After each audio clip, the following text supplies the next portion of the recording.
Breaking news! A 17-year-old girl killed her parents on February 20th and let her 5-year-old sister discover the truth of their deaths. After receiving the alarm, the police arrived at the family's residence and found that the couple had stopped breathing on the bed. The 17-year-old daughter of the couple was the one who called 911. However, their 6-year-old daughter was the first to discover their deaths.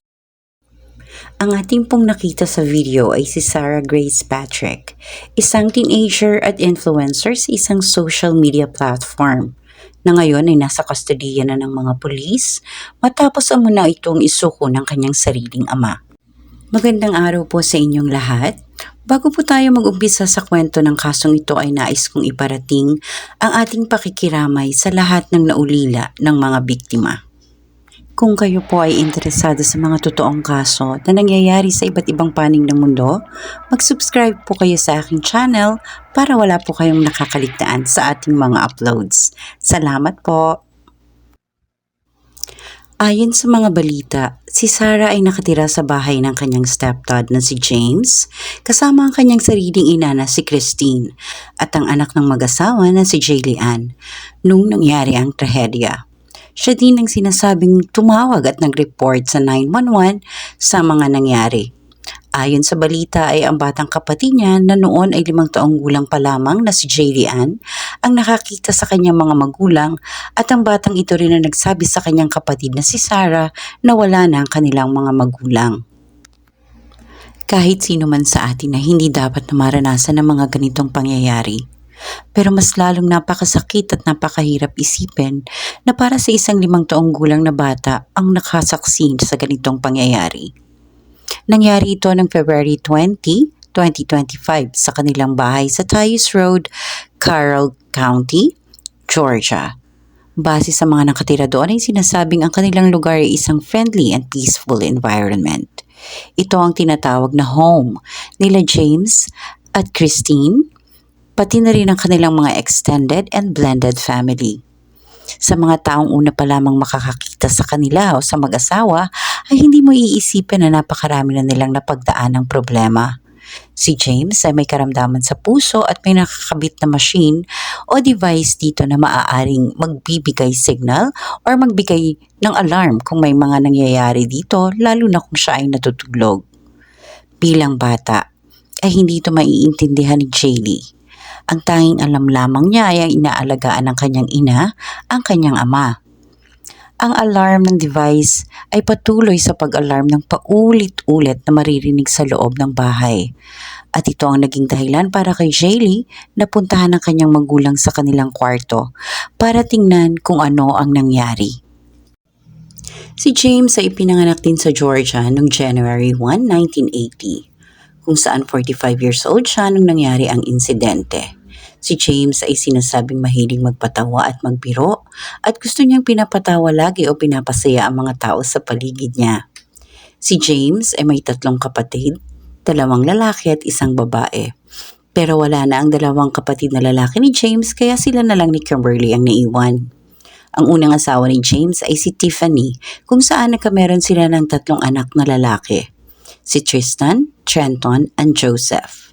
Hindi nag-workout ang kanilang marriage at nagsama sila simula 1996 hanggang 2002. Noong 2013 ay nagkameron ulit ng girlfriend si James.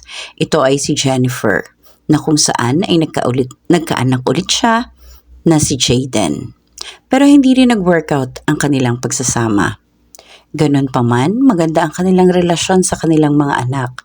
Lahat sila ay co-parenting sa mga bata. Magkakaibigan si Tiffany, Jennifer, at ang mga anak nila ay magkakasundo din. Pinananatili nila ang maging positibo sa pagpapalaki sa mga anak nila. Si Christine naman ay ipinanganak din sa Georgia noong April 12, 1983. 41 years old siya nang nangyari ang insidente.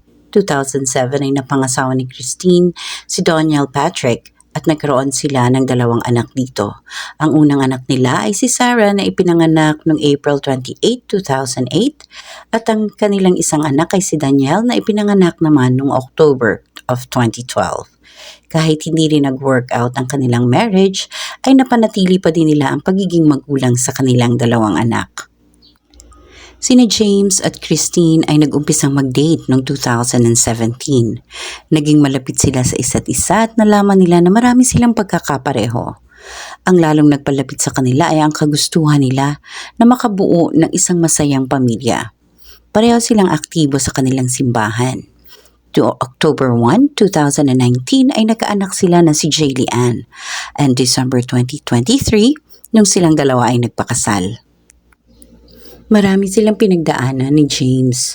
Si James ay nagkaproblema sa kanyang kalusugan simula 2022. Nagkaroon ito ng isang heart attack at heart problems. October 2022 ay nilagyan siya ng defibrillator para ma-regulate at ma-monitor ang kanyang heartbeat. Pero nire-reject ito ng kanyang katawan kaya naoperahan na naman si James noong 2022. At nilagyan siya ng catheter sa kanyang ugat sa lieg para makatulong sa pag-alis ng excess fluid at makabawas sa stress ng kanyang puso. Para mapahaba ang kanyang buhay ay kinailangan niyang sumailalim sa LVAD surgery. Ang LVAD surgery ay isang proseso kung saan nilalagyan ng mechanical device ang puso para matulungan itong mag-circulate ng dugo kung ang puso ay mahina. Ang device na ito ay nakakabit sa puso ni James mismo at ito ay battery-operated na nakabit naman sa labas ng katawan ni James. Kinakailangan siyang kabitan nito habang naghihintay siya ng schedule para sa kanyang heart transplant.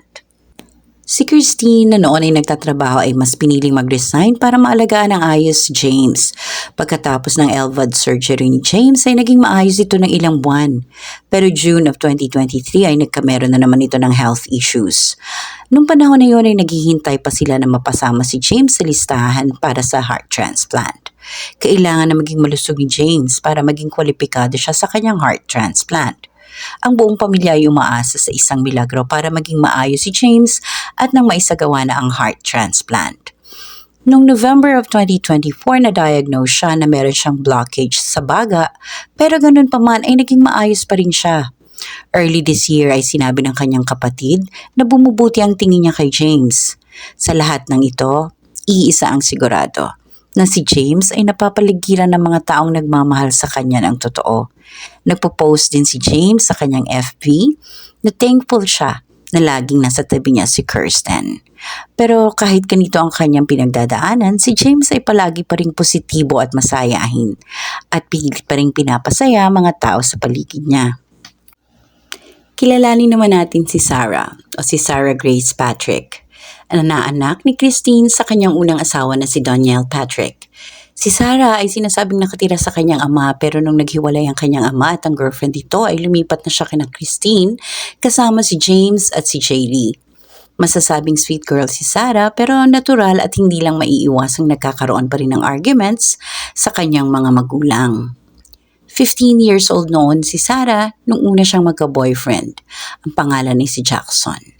Hindi maliwanag kung ano ang dahilan ng breakup nila pero si Jackson ay sinasabing hindi mabuting impluwensya kay Sarah. Nagkameron din ito ng kaso katulad ng manufacturing and distribution of substance, possession of weapon and firearm under the age of 18.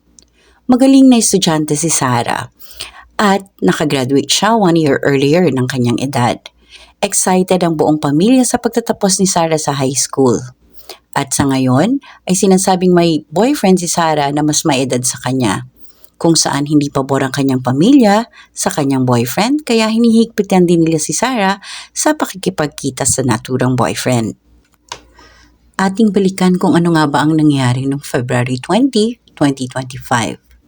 Sa mga balita ay sinasabing nagising si Jaylee dahil sa paulit-ulit na alarm ng device na nakalagay sa puso ng kanyang ama. Hindi malinaw kung narinig din niya ang 5 putok ng baril na dahilan sa pagkawala ng kanyang mga magulang. Pumunta siya sa kwarto ng kanyang magulang na siguro ay iniisip lamang niya na mahimbing na natutulog ang mga ito kaya hindi nagigising sa malakas na alarm ng device. Pero iba ang nasaksihan ni Jaylee. At nang nakita niya ang nangyari sa kanyang mga magulang ay pumunta kaagad siya sa kwarto ni Sarah para sabihin kung ano ang nakita niya. Hindi malinaw sa mga balita kung bakit hindi nagising si Sarah sa alarm o sa 5 gunshot. Pero si Sarah ang tumawag sa 911 para humingi ng tulong at i-report ang nangyari sa kanyang stepdad at sa kanyang ina. Nung dumating ang mga pulis, iisa ang kanilang tanong, Sino ang posibleng gumawa nito kina James at Christine? At bakit? Ano ang dahilan? Ipinaalam na din nila sa buong pamilya ang nangyari. Sa investigasyon, walang nakitang baril. Walang forced entry at wala din namang nawawalang gamit kaya nasabing hindi pagnanakaw ang motibo. Nakita sa investigasyon na ang isang pinto ay bahagyang nakaawang.